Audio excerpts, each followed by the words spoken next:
Il y a eu il y a quelques jours déjà une attaque où ils ont utilisé du sarin qui a fait à peu près une centaine de victimes. Et là, on est dans un autre niveau d'attaque. On est dans vraiment la volonté de destruction massive puisqu'on a plus de 500 blessés maintenant. Ça s'est passé dans la province de Idlib, près de la ville de Hama, où depuis quelques semaines, il y a une contre-offensive rebelle et avec un certain nombre de victoires remportées par les rebelles contre le régime.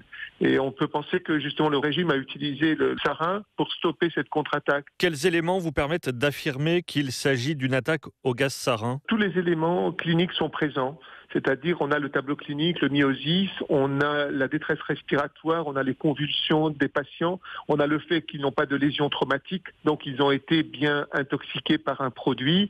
On a la présence d'oiseaux morts sur les lieux. Il y a aussi beaucoup d'enfants et bien entendu, les enfants payent un prix terrible parce que c'est un problème de rapport entre le toxique et le poids de la personne.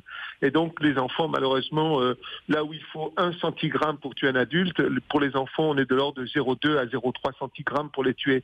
Donc on a des photos qui sont insoutenables d'enfants qui ont été tués.